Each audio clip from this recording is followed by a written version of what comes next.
I don't mean to be so uptight, but my heart's been hurt a couple times by a couple guys that didn't treat me right. I ain't gonna lie, ain't gonna lie. Alexa, play Meant to Be. Okay. If it's meant to be, it'll be, it'll be. Baby, just let it be.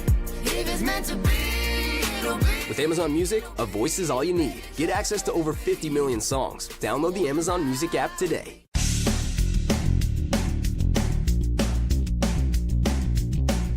This is No BS Job Search Advice Radio. Episode, I believe, is 1313. I'm Jeff Altman, the Big Game Hunter, and welcome.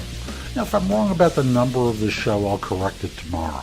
But for today, I'm continuing a series of interviews that I did at the beginning of my time with Job Search Radio. At that time, I was doing a 30-minute interview show with experts on some element of job hunting, and this show was recorded 4 or 5 years ago. Was interviewing Abby Kohut, who at that time was traveling around the country talking to job hunters. It's a fun interview. She's got some interesting ideas that are applicable today. Hope you find it helpful. Hope you give it a great review. And with that, if you're interested in my coaching you, listen to the end of the show. There's information about how to connect with me. And with that, let's get going, okay? Today I want to talk with you first and speak with you about my job search insider tip for this show, and that is why you're not getting calls back from recruiters. Now, I know this is a tremendous bugaboo for many job hunters. It is painful. It hurts. You want to know what's going on. You've sent in a resume or maybe done an interview, and you're just not hearing back from anyone, whether that's a third-party recruiter or a corporate recruiter. Why aren't you getting a call back if you sent in a resume and yet no one's called you? The answer is real simple. Often you haven't made enough of a case to get that recruiter's attention, and they frankly don't have the time because they're not just simply looking at your resume. 1,000 people in this job market may be sending them resumes. Do you think they have time to personally call everyone or write a personal email to explain why they're not going to contact you? Of course not. And if you've had an interview and no one's communicating with you, maybe it's because they haven't made a decision yet. And if a lot of time has gone on from the time of that first interview until you're wondering what's going on, I'm talking about a lot of time being 2-3 weeks, well, there's a message in that behavior that basically says maybe no one was interested or maybe they haven't made a decision. So there is a communication that's going on. It's just not in the way that you might like.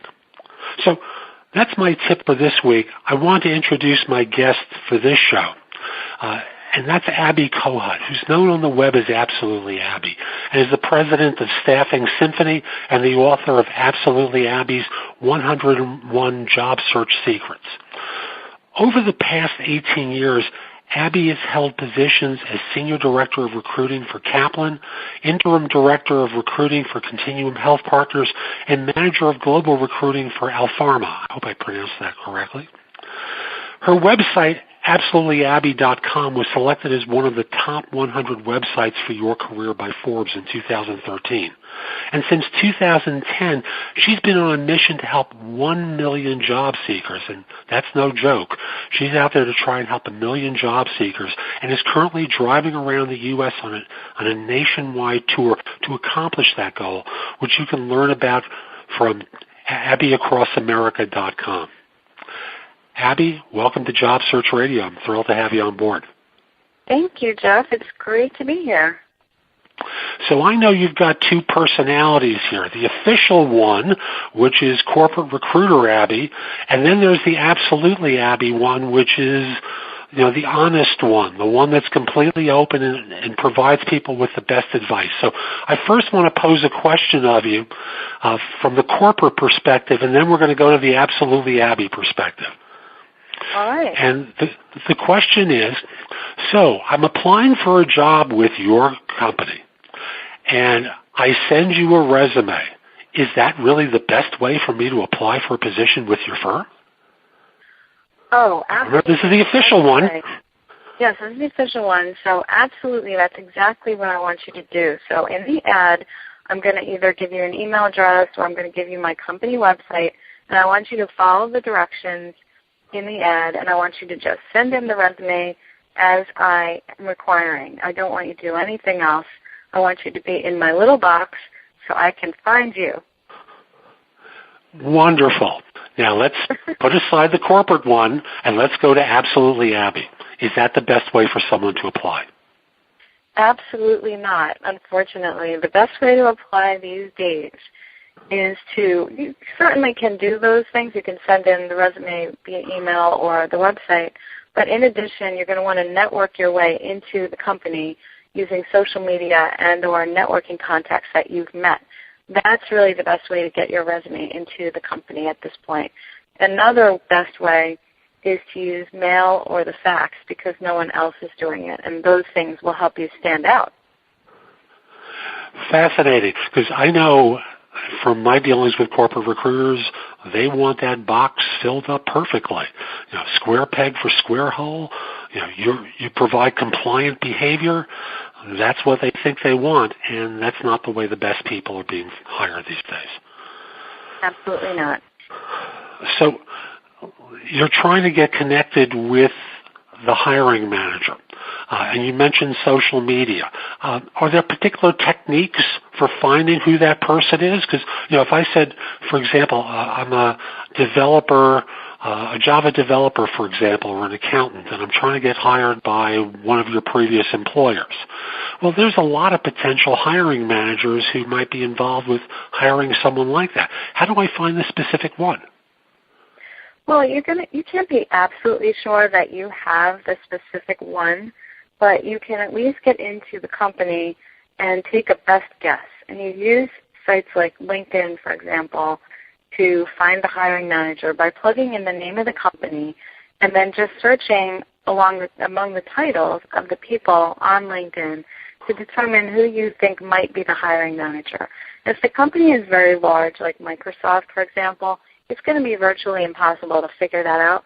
So what you can do then is to send your resume to the vice president or to a head of a department, and I'm pretty sure that person will know who the hiring manager is. So you'll be seen as somebody who's an outside-the-box creative thinker if you do that. And I know there are other techniques for being seen as a outside-of-the-box creative thinker in how you try and get entry into an organization. And I believe you're an advocate of using mail and fax, as you mentioned at the beginning, as a way of doing that. Could you offer some examples of creative ways that people can get access to hiring managers and get interviews by using mail or fax?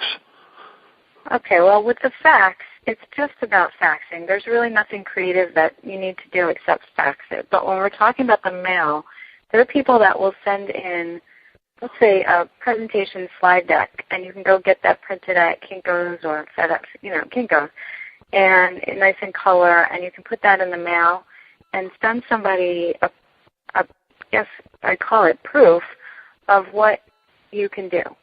So if you send somebody a presentation that talks about what it is that you can do, show them an example of how you can market something or how you can sell something, it's good to prove your case. And if you're just sending something online in an email and a resume, you're not really proving anything.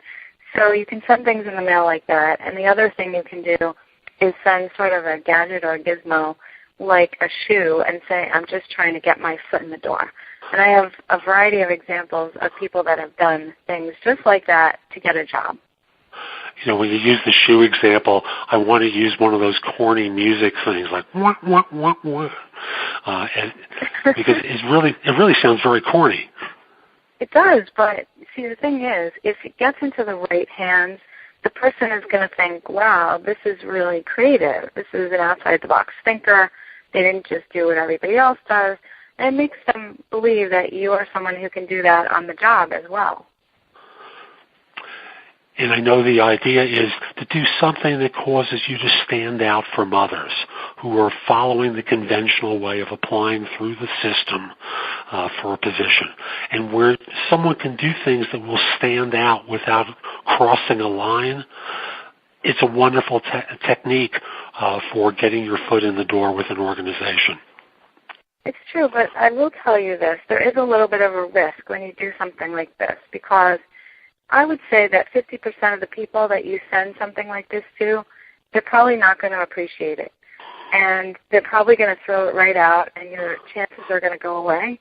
But the fact is that the other 50% are very likely going to think, wow, this is a special person, and I need to give them a call because they did what they did. And those are the people that will end up hiring you just because you sent something interesting. I have one example of a person. Can I give an example? Is that okay? Of course. So I have this person that went to a cookie store, and she got a cookie in the shape of a clock. And she sent her cookie in to someone and said, it's time to hire Leslie. And she got a job by doing that with the cookie. But the most interesting part about that is she ended up losing her job a couple of years later, and she did the cookie thing again and got a second job with the cookie. So it didn't just happen once for her, it happened twice. So these things can work if the right person is getting the cookie.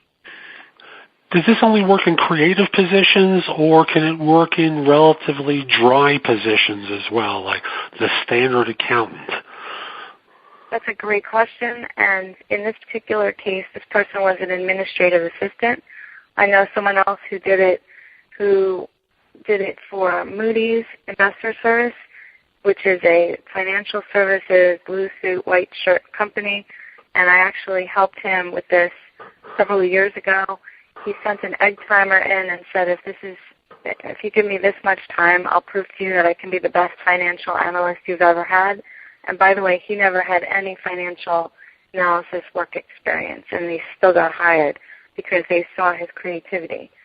And so it can work in any industry with any job as long as the person receiving it believes that it's a creative gesture and not a desperate gesture, which is why I say it may only work 50% of the time. But, Jeff, I don't know anything else out there that's working 50% of the time. Hey, look, there are baseball players that make tens of millions of dollars, and what they do only works 30% of the time. You got it. That's exactly right. And so this, okay, even if it works 30% of the time, you only need one job. You don't need 10. And so if it works 30% of the time, chances are someone's going to offer you the job just because you went outside the box. That's terrific. Hey, I read something that you said one time, and is the importance of searching for a job that you love. Could you elaborate upon that? Because I think my listeners would be interested in that. Oh, of course. Well, I believe that if you go to work every day for years and years and years, you don't love what you do, it makes it very difficult to get up on a Monday morning. And I've been there. I really have. I've worked for companies that I didn't like. I've worked in positions I didn't like. But as soon as I recognized that it wasn't the right place for me, I found a way to make a change. And I want that for my listeners and for your listeners. I believe that it's important to love what you do. And I'm sure, Jeff, that at this point in your career, you absolutely love what you do. And I can say that for myself. But it's been a long time in coming. And finally, I'm loving what I do. I'm driving around the country. I'm helping job seekers. I'm meeting people all over the place. And I love to get up on a Monday morning. I love to get up on a Saturday. I love to get up every single day because I know that the work I'm doing is fun. And I want that for everyone. And that's what it's all about. How did you wake up and figure out, and I'm going to describe it that way even though you haven't used that language, how did you wake up and figure out that this is really what your mission in life was and that's where your passion was? How did you switch from being the corporate official recruiter to absolutely Abby, I guess is what I'm asking? It wasn't a full switch, so I didn't go from one to the other.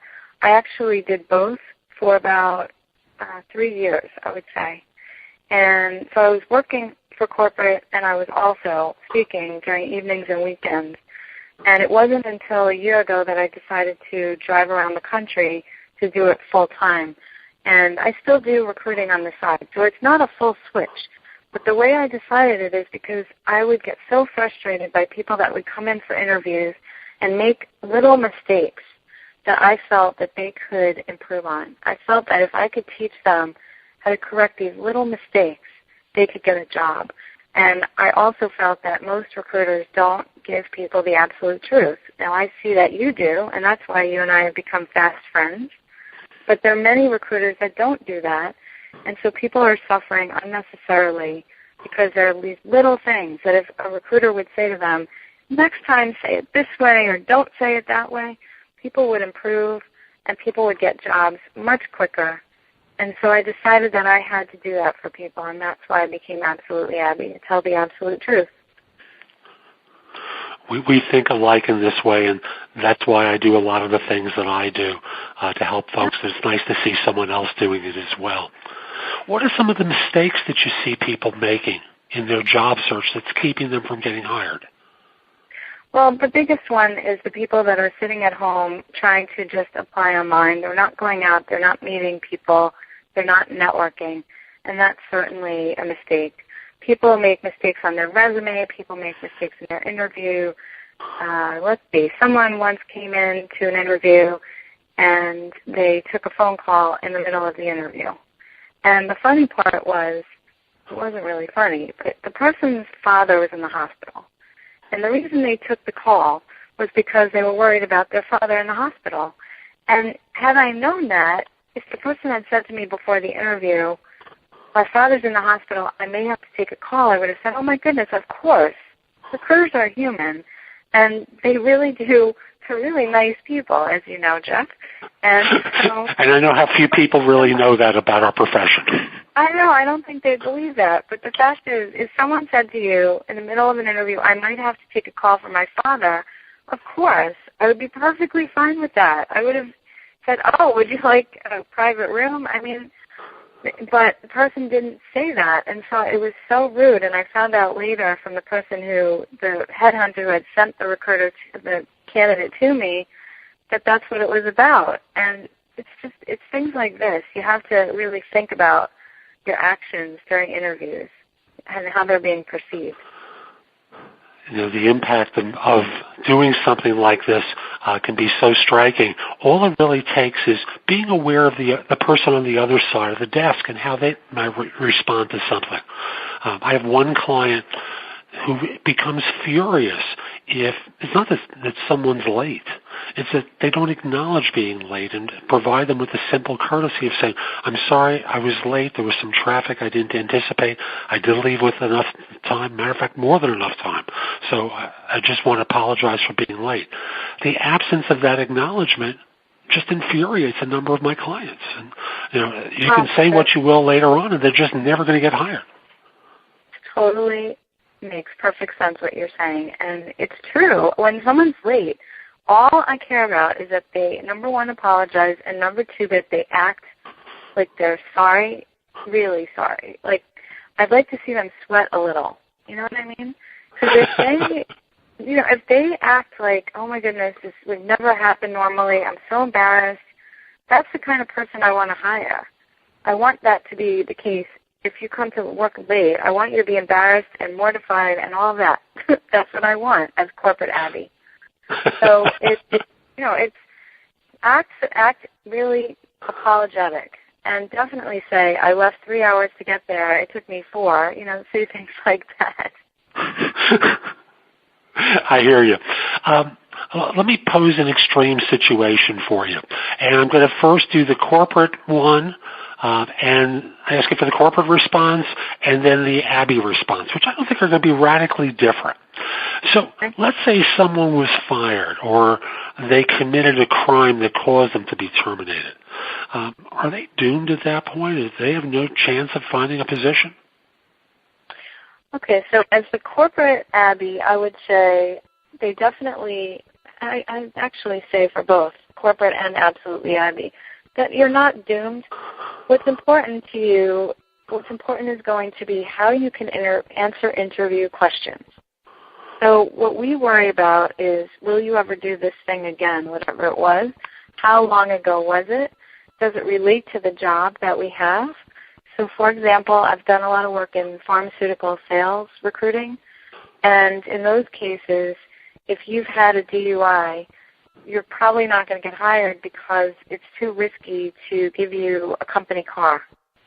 So in that case, you're probably going to have to look elsewhere for a job. But if you stole something when you were in 7th grade and now you're 40 years old, it's probably not going to affect your situation. So it really depends on what it is, when it was, how apologetic you are, how you fixed it, and how confident you are during the interview. I work with people to get confident so that they can talk about blemishes of all kinds during the interview. You know, when you talk about confidence, it reminds me that being qualified is only one criteria that firms use to assess people. They look for self-confidence, character, chemistry, maybe a little bit of charisma in there, all qualities that really add up to leadership, that causes them to believe that the candidate is a solution to what they're really looking for. Does that jive with what you believe? 1,000% jives. Absolutely. People get hired all the time and they barely have the qualifications, which is why I tell job seekers, apply for things when you're just 50% or 60% qualified. It's fine. Don't worry about it. Because if you can sell yourself during the interview and do a good job with that, you can get any job. It's just you have to be able to interview like a pro. And we both know how few people can do that. Oh, my goodness, yeah. Cover letters, thank you letters. Do people need to send out cover letters or thank you letters these days? And this is the absolutely Abby side I'm asking for. Yeah, I would say definitely with both. Thank you letters for sure. You should be sending thank you letters after phone interviews, after live interviews, and even after rejections. You should send thank you letters saying, good luck with the candidate you selected. I really appreciate your time, and if something opens up in the future, I'd be happy to hear about it. As far as cover letters go, I'm going to ask you, Jeff.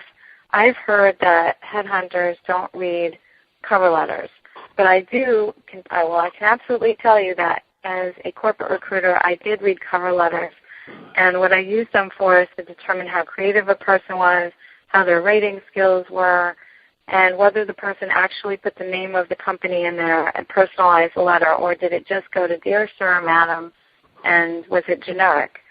And that's kind of strike one if I get one like that. But I definitely read cover letters too. Headhunters read cover letters these days? I read the email. If it's the body of an email, I'll read it. I won't open a separate attachment. Okay. Frankly, what are you using the space in the email for except to replace the cover letter with that? Yeah. So you're right. I don't want to see a generic cover letter that says I'm applying for the job of such and such with your organization. I believe that my experience, those canned things do nothing for me. It's like sending out the generic resume all the time and expecting to get different results from each firm. It's like the broken watch that's right twice a day. It'll work sometimes, but rarely. So I want to see something personalized that explains to me why someone's qualified for the role that I'm recruiting for. And without that, it's a waste of my time. I totally agree with that. And I do open attachments, but see, this is the funny part, is that you don't know which person you're getting on the other side. So why not send an attachment and paste it into the body of your email? That way, if a person doesn't want to open the attachment, they can read it right in the body. Exactly right. And I know from a tracking standpoint with applicant tracking systems, sometimes it just takes a little bit longer to parse the resume into the system for me personally, because I'm not big corporate. I'm a smaller firm. There's a more time-consuming process if someone has the attachment. So I look for it in the body of the email rather than as attachment. And like you said, the fallback position is just do a copy and paste into the body if you insist upon sending the attachment. Mm-hmm. Yeah, there you go. And it really depends on who is actually reading it. There's no hard and fast rule about most of these things. These are all kind of personal opinions.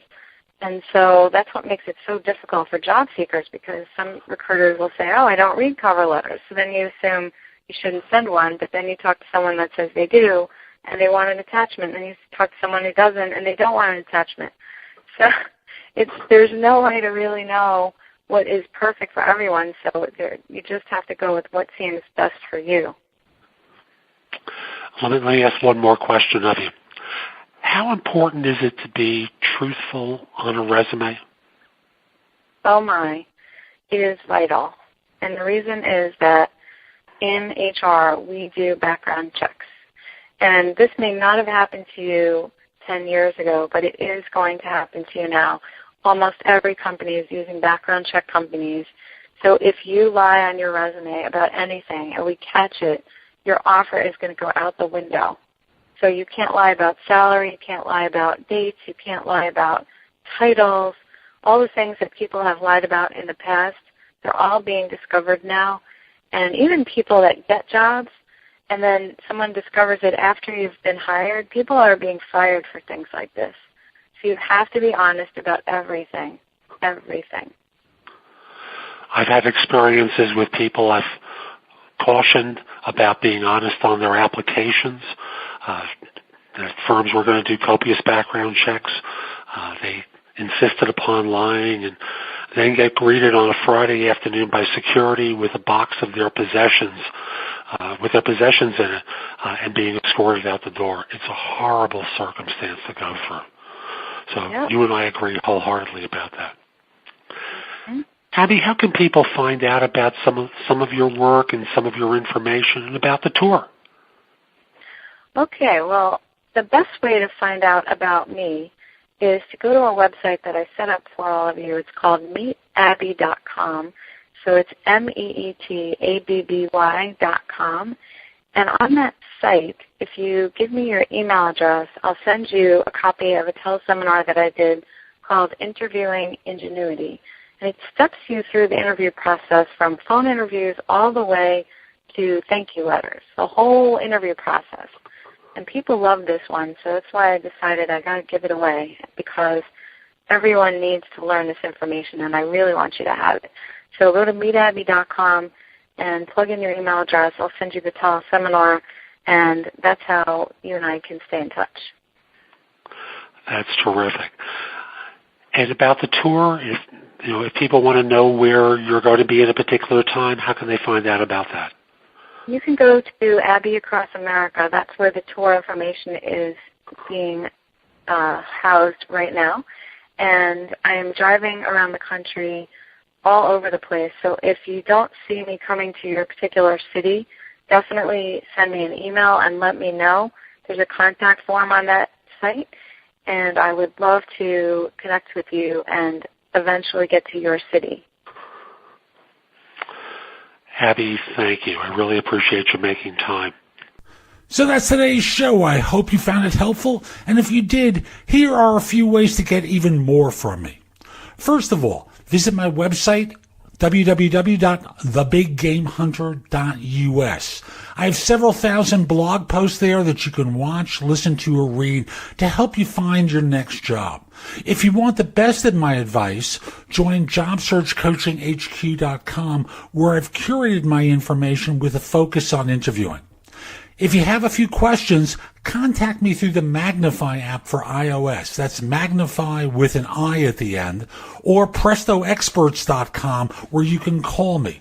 Schedule a specific time with me through chat on Magnify or by connecting with me on LinkedIn at linkedin.com/IN/The Big Game Hunter. Once we're connected on LinkedIn, you can message me about coaching you, speaking with me about a resume or LinkedIn profile critique, help with a salary negotiation, my trusted advisor services, as well as scheduling me for Magnify or for PrestoExperts.com.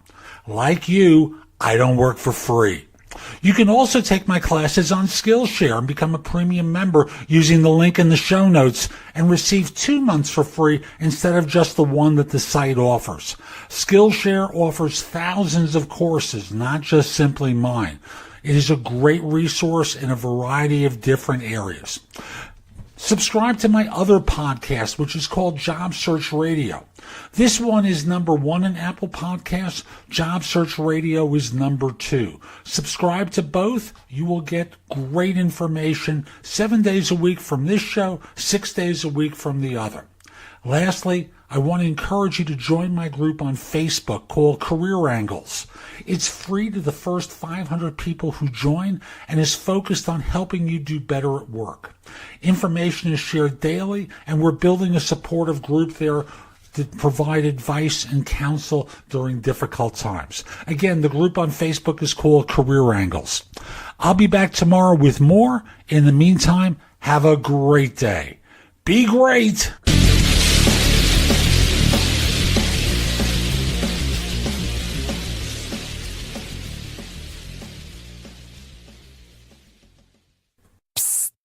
Hey, you. Yeah, you. Holiday Inn Express wants to let you in on a little secret.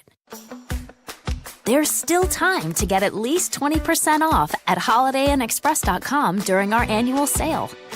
We'll even throw in free breakfast. Just kidding.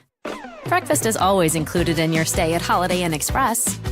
Book now and save at holidayinexpress.com. Terms apply. If you've been putting off getting health insurance, now's the time to act. Open enrollment ends December 15th, so visit getcovered.nj.gov now. You'll find affordable health plans and even learn whether you're eligible to receive financial assistance. New Jersey is committed to making sure everyone has access to affordable health care. Visit getcovered.nj.gov today. And remember, you only have until December 15th to enroll.